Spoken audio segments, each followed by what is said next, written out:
Hey, I'm Shay Warner, and you are listening to the Casual Cattle Conversations podcast. Whether you are a seasoned rancher or just curious about the cattle world, this podcast dives into the stories, science, and strategies shaping the future of ranching. Let's get started and keep your herd ahead of the herd. Folks, today we are visiting with Jon Biermacher about how to profitably manage cull cows. Jon is an economist currently at NDSU, and we are going to discuss everything from selling opens right away, adding value to them, second chances, or replacing them with bred cows or heifers. It's a practical conversation, and Jon really shares some facts and figures that I think you will really enjoy and get a lot out of. With that, let's visit with Jon. Calling all ranchers. If you are looking for a better way to optimize your grazing operation and rev up your bottom line, Noble Research Institute can help. Noble's team of ranch managers and researchers work together to find solutions to your challenges. They don't just give you answers, they can help you understand how to apply their research-tested and field-proven principles on your ranch. Visit noble.org to learn more and browse Noble's educational resources. All right, Jon, it is a pleasure to be visiting with you on the podcast today. I know we've had at least one phone call and a few emails back and forth, and I'm excited about the topic at hand and the conversation we are going to have and share with the listeners. Yeah, me too. I appreciate the invite and I look forward to it. All right, so to help the listeners get to know you a little bit more, I'd really like to hear why you bet on the beef industry. Yeah, that's a really good question. I have a few reasons. One is because I like the way ranchers remain confident and positive during difficult times. And there's always difficult times. Even today, there are difficult times, even though market prices are extraordinarily high, the highest they've ever been. But it's impressive to me how they remain positive during difficult times. And what do I mean by that? So, drought is terrible. I've seen this before where we have severe droughts, prolonged droughts, like 2011 comes to mind. And 2011, I was down in the Oklahoma, Texas area, and I worked with a lot of ranchers down there. And the droughts down there, they were horrific. And I saw a lot of ranchers that had to sell their entire herds, then go under. And some of these folks were multi-generational, and some of them that were managing these places were 60, 70, 80 years old, some of them, and just to sit and just watch tears come out of their eyes. And so we have this drought today. It's prolonged. It's been severe. It's also been a function of drought down in Texas, Oklahoma, Missouri, down where you have the bulk of the herd. And it's having impacts all over. We've had drought here in North Dakota, South Dakota as well, and people have had to cull their herds. Same thing. You're seeing some of these folks that have had to liquidate everything, and they still somehow remain positive. It's just remarkable. It's so impressive to me. I also like the fact that, especially on the ranch side of the supply chain, handshakes still mean something in this industry. I still see a lot of ranchers that interact with people they buy feed from, they buy hay from, people they sell cattle to, and they operate on handshakes, and that trust is still there. And you don't see that a lot with other industries anymore. You see a lot more contracts, you see a lot more attorneys and things like that. And I really like that. I also like that, the beef industry, especially, the U.S. beef industry is so resilient. And by industry, I mean ranchers all the way to consumers. They have such an ability to adapt to things that aren't in their control. You got biological things that happen on the ranch that you really can't control. You've got weather, you've got all the stuff on the production side, you got the stuff on the marketing side, and there's so much uncertainty on both of it. They're so efficient at adapting. For example, we lost a significant chunk of the national herd, again, due to prolonged drought this last 3-4 years. We've seen so much culling. And so with feeders and the packers, they've made up for it by paying for heavier cattle in the feedlot. So, we're able to supply the same amount of beef products to our consumers with significantly less beef cattle. And so that's a way to be adaptive and resilient. I like that. I don't think we can say enough about our domestic consumers and even our global consumers.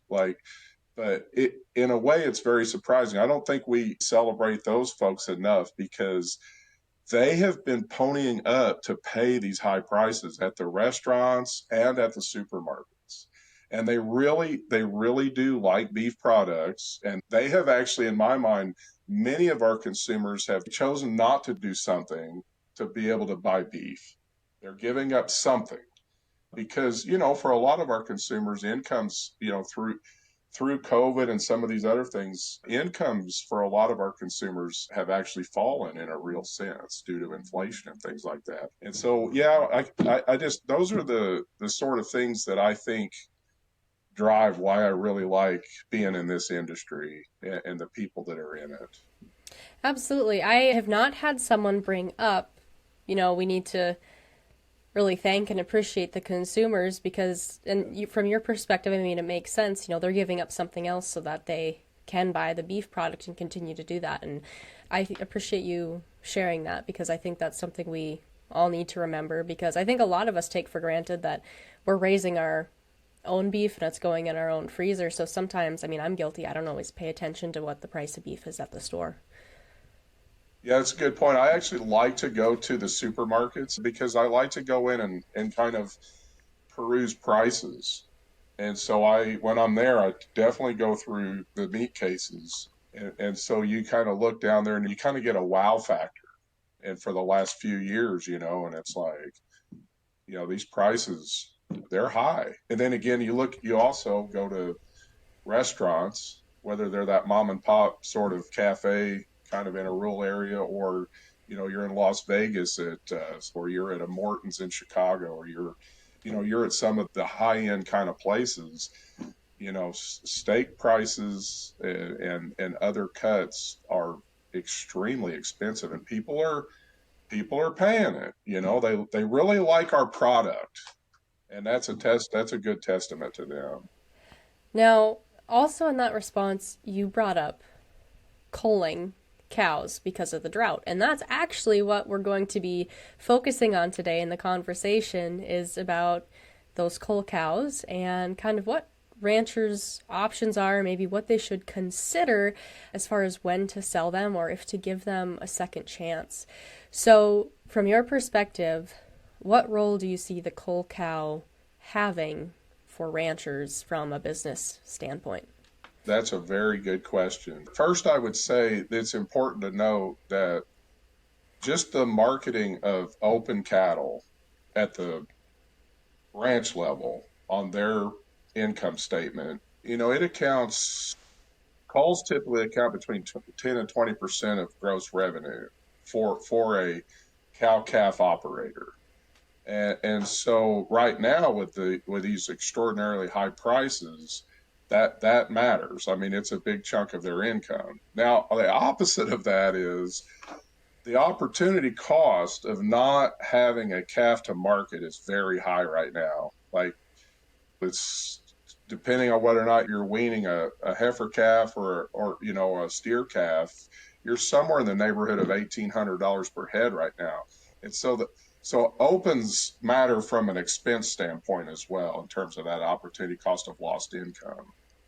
Now, most economists, they don't recommend keeping open cows in their herds. I tend to fall in that camp. There's reasons for that because typically when we do analysis on giving her that second chance, it typically doesn't appear to be economical to do that. And I know that right now people see these extraordinarily high prices and especially places that still have drought, but they've culled out, they still have a herd, but they don't have grass for expansion, but they've kind of waited and waited and they've kind of got older cows and they know that they need to start holding back or replacing. And the idea of keeping an open and giving her a second chance, I get a lot of calls right now on that. We've done a study to sort of look at that recently back in the winter. We can talk about that in a minute, but my take on it is I don't like the idea, and I don't recommend keeping it open in the herd for economic reasons. And we could discuss that in a minute again, like I said. But now there are some situations where you can add value to culls. And I've seen quite a lot of work. We did a lot of work when I was at the Noble Research Institute on retaining them and trying to keep sort of put some low cost feed into them, or maybe put them on some pasture. And one, you retain them because at the time when when you find out they're open, it's basically at weaning time, and that's when everybody's bringing them to town. And so the season, it's a seasonal low. If you think about November, October, November, December, that you tend to have seasonal low call cow prices. So if you have the resources, you can hang on to them for a little while and get them in better condition and put a little weight on them. And then if you can do that, then over a month or two, the price of cull cows start coming back up. So there's some opportunity to take advantage of a little bit higher seasonal price, but it takes resources, and it's always about resources. And the other thing I would say is up here in North Dakota, wintertime, the resources really aren't there like they are, say, in Texas or Oklahoma or Missouri, where you tend to have more pasture available for most of the year. There's some inclement weather throughout the year, but up here, once winter shows up, it shows up and stays here for a long time. So you don't typically have excess pasture. And then if you're thinking about feeding them hay, or even if it's really low quality, couple-year-old hay or something, if you have it, you still have to have the labor, and you have to have the dry lot space, and so on and so forth. So now some people they'll keep them, especially down in the South. They'll put rested bulls on them, and they'll rebreed them. And there's some evidence through studies that show you can get up to 85% of them rebred. Okay. And some people then they'll take them and they'll sell them as, bred cows, replacements. They'll take them to town, and you can get a higher price for a bred cow than you can an open cow. And so some of the work we've done kind of shows that you can make maybe 25, $30 a head by keeping them, rebreeding them, and kind of selling them that way. But the thing is, if you have 30 head on your operation, which is not unusual, 80% of the cow herds in the United States are 50 head or less. And so if you have 10%, sort of a 10% industrial average on opens, you've got 3-4 cows. And so, who's gonna take and use these resources? They're just probably need to take them to town and sell them. So if you can do this in a way where you can put truckload lots, so if you have big herds, if you have 500 cows, now you're looking at maybe 50. And so maybe you can put a truckload lot, and then you can start thinking about that. But if you're a relatively small producer, I would say I recommend just taking them to town and try to get what you can for them. Marketing your calves each year doesn't have to be a guessing game or settling for the easiest option. Join me this August for a 4-week online calf marketing short course that walks ranchers through what makes calves more valuable, what marketing options are available, and how they can manage risk best for their operation. Most importantly, ranchers will leave this series with a plan and newfound confidence to market their calves for their true value for years to come. Register by July 28th using the link in the show notes. So when you were talking about, economically there are things to consider, or economically you don't necessarily believe that it really makes sense most of the time to keep opens. What are those economic considerations you're talking about? I mean, I initially think of, what's that input cost or break even of the cow, especially if she doesn't have a calf 1 year and to hold her over. But are there other things you are putting into that calculation? Great question, Shay. It really is, because one thing that's important to note about economists, economics is really just the study of choices.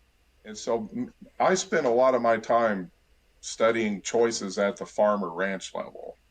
And so really what you have is you have a set of choices here.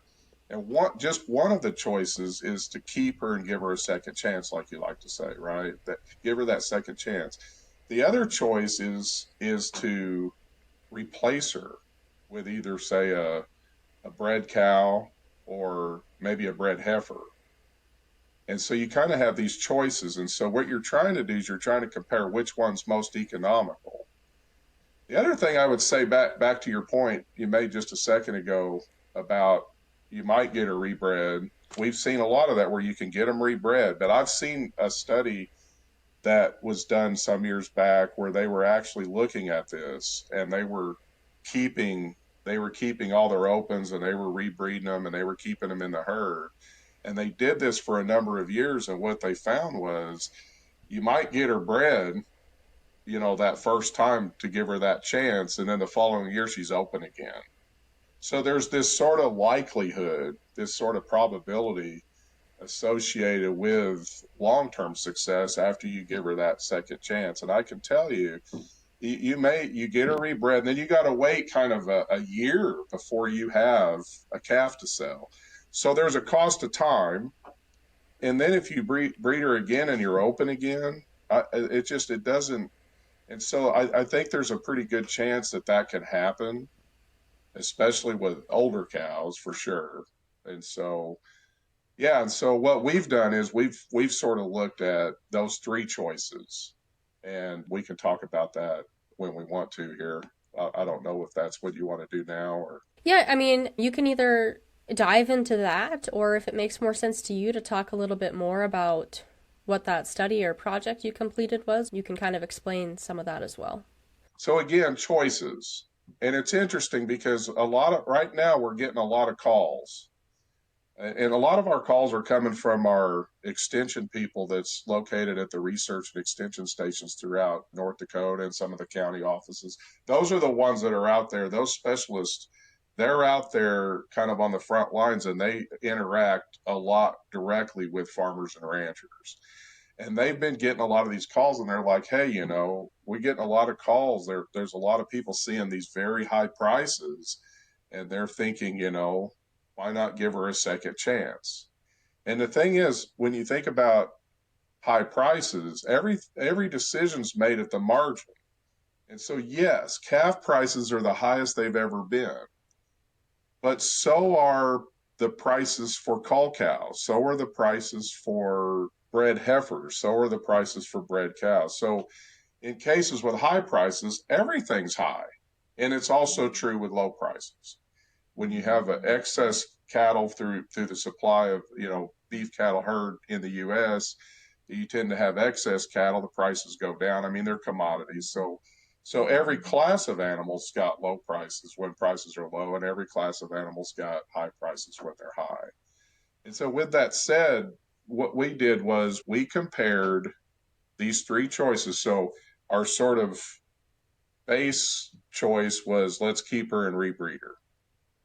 And then we compared that to let's buy a bred 3 to 6 year old bred cow and use her as a replacement. So we would sell an open and then replace her with a 3 to 6 year old bred cow, or we would replace an open with a bred heifer. And so what we did was we accounted for those differences at the margin, and we did this back in late December, and we basically said, okay, we would sell it. So in 2024, in November at weaning, that's when we would sell the open animal. And we got the price for what open cows were selling for at that period. And so that's a source of revenue. And then we went out and said, well, if you rebreed her, you're not going to get anything to sell until 2026. Now, conversely, if you went out and sold your open, you get the revenue, and then you go out and purchase a 3 to 6 year old bred cow. We went to the projected markets. Actually, we had some data at that time because they were starting to sort of sell these bred 3 to 6 year olds, and we got data from the marketplace. And I'm going to look here. And so for the 3 to 6 year olds, we were able to purchase on average, basically, a 3 to 6 year old for $2,900. So you've got this cost of buying her, and then In November of year one, which would be 2025, you could generate roughly $1,733, and that's a $2.95 per pound price for the average between a steer and a heifer, because you don't know which one, so we just sort of took the average. And so you've got the 1,700 in year one, and then in year two in 2026, and we used the projected prices that our livestock marketing people put together for 2026 on average, and you're basically getting another $1,730. So in total, for buying that 3 to 6 year old cow, you're generating $2,417. Okay, and so that's the value of replacing your open with a bred cow. We did the same thing for a bred heifer, and bottom line is we generated $2,297. And so now, and then let me just say what we found for keeping the open heifer and waiting to 2026 where we would get a calf. We only generate $1,763. Now, so what does that say? That says the difference between buying a 3 to 6 year old replacement versus giving her a second chance was $654 per head. And then the difference between giving her a second chance and buying the bred heifer was only $534. There's a $120 difference between those. Now, we understand that there's some of these it's based on projections. And so you never know what the price will actually be. But I would argue that either one of those decisions would be better than keeping an open cow. Like I said, 500 versus 650, both of those are much better than keeping the open cow. And so that's a projection over the next 2 years. And so time really isn't your friend with open cows. And so we didn't look beyond that, because right now we're just trying to come up with an idea for what you ought to sort of do right now. But the model's been developed in such a way where we've turned it into a calculator. We'll be putting it online. And what the calculator does is it allows the producers to actually kind of put in their own prices if they want to. So they can either use NDSU estimates for projections, or they can put in their own prices if they think they have a good handle on what they would be. And of course, you can put in different prices and try to understand how sensitive the results are. And I still will argue that moving forward, you're going to kind of find the same results. If we get more grass in Texas, Oklahoma, Missouri, which I believe we're starting to see because of all the rain they've had down there finally, you start expanding the herd, prices will eventually come back down. Now, whether they'll come back down to where they were, for the last peak of the cattle cycle is another question, but they will eventually come back down. But I think these results are going to hold between these three choices. And I'm just going to kind of shut up there and let you respond, because I just went over quite a bit of stuff. Well, I mean, you sent me the findings of that project earlier as we were preparing for this conversation, but I can't say I was really shocked by what you guys found. But I'm glad you said that your prediction is that these are going to hold, because that was my next question. You did this during a high market where people are pretty giddy about being able to ranch during this time point, but we know it's going to drop eventually. Right. And so what I would say to that is, yes, it is going to drop. But my point earlier is it's going to drop, but at the margin, all classes of animals are going to drop with it. And so even at these very high prices, right, it pays to buy an expensive replacement. Now, when you have very low prices, I still think it's going to pay to buy these replacements, even though they're going to be priced lower, because they're all connected. All these classes of animals are connected through the supply chain. And so this to me just sort of justifies and gives validation to some of the other published studies that people have done on keeping cull cows. And there have been quite a few. There have been quite a few that the idea of giving them a second chance. And so most all of them that I think are defendable have found similar results. So, or I should say, we found similar results to what they've done. And people started looking at this in Kentucky, and they looked at it in Texas, and they looked at it, in Kansas. We looked at it some in Oklahoma. So for those choices, now one thing I will say that I know that some producers struggle with, especially producers, and this is true whether it's in North Dakota or it's in Texas or Kentucky or Tennessee. If you have a large herd and they're essentially closed, there is a lot of resistance to bringing in outside genetics into the herd. And I certainly understand that. I certainly do. I know many people that have such herds, and they like to keep them closed. They develop their own replacements and so on and so forth. But unusual times can require being able to adapt to something that's not necessarily your norm. And I'm not talking about breeding stock operations. I'm just talking about 500 cow operations where they just like to keep them closed. I've got a friend that manages a herd for an outfit down in Oklahoma, and I think they have 4,000 cows. And I do not believe they are not going to, one, they're not going to keep opens, but at the same time, they're not going to bring in animals from the outside. And so they'll just have to figure that out for their own operation. Now, one thing they've done is they have developed fall calving herds. So they're typically a spring calving herd. And so if you're trying to develop a fall calving herd as a complement, which some people do on a larger scale, I don't think people who have 50 cows are doing this.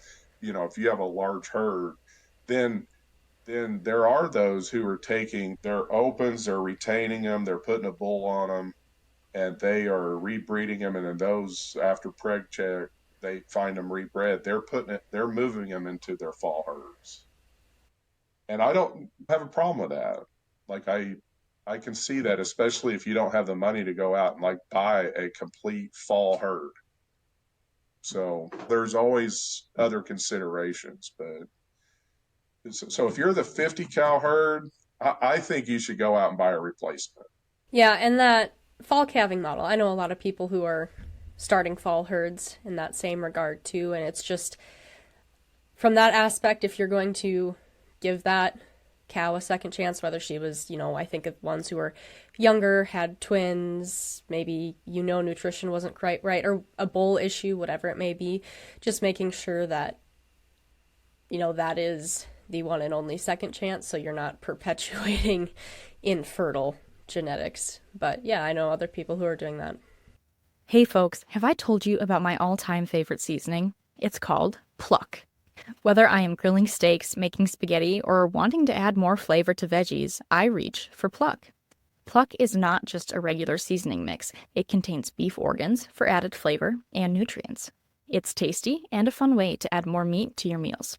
You can learn more at eatpluck.com and get a 15% discount by using the code SHAYWANNER. That code is spelled SHAYEWANNER.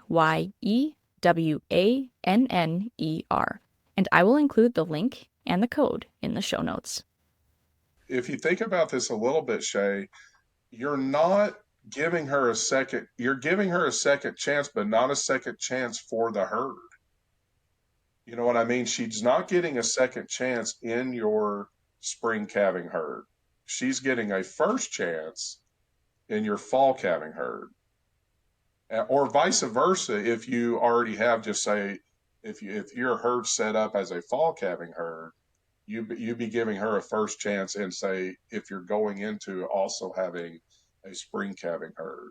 And so in that sense, I think they're still following our most recommendations to not keep her in your herd. There's always all these different things that people can do, but it's hard to model everything. Well, and like you've kind of spoken to already, it can be so individualistic. What's the size of your operation? How much grass do you have? What are your goals? Are you seed stock or are you commercial? I mean, it all makes a big difference on what choices you have, or even, like you said, adding value to those cull cows. Do you have that lower quality feed that you can put a few more pounds on them and wait a few months? Yeah, absolutely. I'm glad you brought that up too, because you sound like an economist. I am not. You don't want to know. Yeah, but I believe you are. I believe most ranchers are, honestly. I really do believe that because most ranchers, I believe, understand what their scarce resources are. They know how much land they have, they know how much labor they have available, right? Whether it's their own labor or even if they can hire some labor, which is getting harder to do. And they know how much, investment capital they can borrow. So the cows themselves aren't scarce. We can buy and sell cows, but it's a lot harder to obtain land. It's a lot harder to obtain labor, and the bank's only going to loan you so much money typically. So knowing what you have, like you're saying, pasture resources. Wintertime in North Dakota, South Dakota, there's not a lot of pasture out there in the wintertime. And so if there is, do you spend it on sort of a cull cow replacement or retention sort of program, or do you use it for your herd? And even that's true even down south. So if you have available pasture, what do you use it to stock, for stocking, or do you use it for something else? And so, yeah, we're always arguing to try to optimize using your scarce resources. And so, in that respect, I would argue you're a pretty good economist based on your comment you just made. Well, thank you. I think I have a few professors who might argue with you on that, but we're making it work in the real world. I understand, but honestly, that's really the gist of economics is optimizing what resources you have. And I think ranchers do it really well. So I know I'm kind of putting you on the spot here, and we didn't really discuss this before, but do you know what the updated number is for a break even on a cow in the Dakotas? So there's several sort of types of break evens, but I think if I'm hearing you right, what you're wanting to know is what's the break even price that I have to get for my calves Yeah, what's kind of that updated number? for my cow herd to break even. And I tell you, I don't have it in front of me, but right now, for those that have cows, right, it's substantially less than the going price. And so because we're kind of looking at 600, we're sort of looking at $600 per cow profits right now.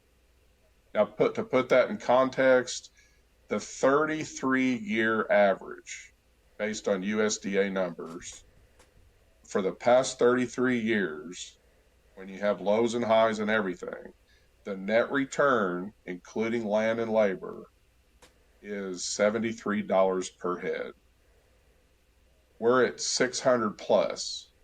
And so I would argue that the break even on a calf, and I'm happy I will find this for you and give it to you, but it's significantly less than the going rate.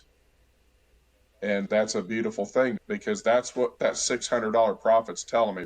But I haven't got that in terms of what that price per count is or per hundredweight or per pound is. If I look here and I'm looking at steer calf weights for a 600-pound weaning weight, the going price for November of 2025 is $3.10. I'm guessing that price could come down to 220 or something, and you would sort of cover all your costs at break even. John, is there anything else we haven't touched on or you think maybe gets forgotten about in conversations about cull cows? No, I think we've kind of covered it. I mean, there are enterprises, full blown enterprises, that ranchers are using their scarce resources to actually go up and buy. They're buying truckload lots at a time of cull cows, and they're using their scarce resources not to produce calves, but they're taking opens and they're feeding them. And typically an open cow will have what we call yellow fat, and when you finish out a calf, you finish out a calf out to today, we're finishing them out to 1,500 pounds or something, right? Through that energy finishing process, we turn that fat to white. Most consumers prefer the flavor of the white fat versus yellow. Yellow is typically what you would find in many sort of what they quote unquote grass fed sort of systems. And so they're calling them white cows. And then they're selling truckload lots to the packers, and they can get pretty good premiums for those as an enterprise. And so a lot of them, they'll even take dairy cattle and stuff like that, and they'll do whatever in terms of beef cows or dairies or whatever, and they finish them. Most people don't do that. If you're gonna do it, you got to almost think of it like that. So the truckload thing it matters. When we were at Noble and we were retaining them, and we were trying to add value to them. And we used to have the USDA graders come in, and we would keep them. They would come in and grade them. We'd weigh them and grade them at weaning, and then they would come down and weigh them and grade them every month. And then we would keep them until like April. So we would keep them from like November to April, add value, put cleanup bulls, rebreed them. We would put low cost diets in them because that institute had 2,000 cows. And so if you got 2,000 cows at 10%, you got a couple hundred opens every year. You actually can put truckload lots, and you can sell them video direct off the farm. You could sell them directly to packers. You can get better prices if you could put truckload lots together. So again, I would come back and say to your question, there's things that some of these very large producers and ranchers can do that small ones can't. And so most of what we've done is geared towards, I would say, the smaller producer. And that's what I would have to say to that question. Well, as we wrap up today, kind of a fun, more personal question that I like to ask my guests is, if you could go back to your first 5 years of your career, what would you do differently? So that's a great question. So one thing I would do, and I believe it or not, I have thought about this a little bit. Economists are notorious, especially production economists like me. We're notorious for throwing cold water on very good ideas. And what I mean by that is a good idea is really a new production system or a production practice at the farm level. And it can be ranches or it can be farms. But this is also true. It can be factories. It could be like just pure economists that aren't really agricultural based economists like myself, but they're evaluating new technologies at a factory, like through a different production practice. For example, we have engineers that work here at NDSU, and we have animal scientists and we have plant scientists, and we have these folks that develop these new production practices that maybe they take on a new technology. So we don't adopt a technology, we adopt a practice that uses a technology. No-till is a good example. You don't just buy a no-till drill. You're adopting a seed establishment technology that uses a no-till drill, but it's also got a herbicide management protocols and all these different things, the timing. And so we're really bad about throwing cold water on good ideas, new practices. And especially early on in my career, and I learned this the hard way, is we would just come out and say, well, that isn't going to work. I mean, we would do an analysis and say that just, it's not going to work. Nobody's going to adopt it. And that really upsets these people who are brilliant people, like really brilliant scientists that come up with these new technologies. And so to answer your question, early on, I wish I would have taken some either courses or some training somewhere in diplomacy. And so I could learn how to warm that water up. And so, yeah, early on, I would do these things, and I'd go to this engineer and say, this isn't going to work. And then they would get upset. Now, when I go deliver results, especially if they're not attractive results, Even in this study I'm talking about now, right?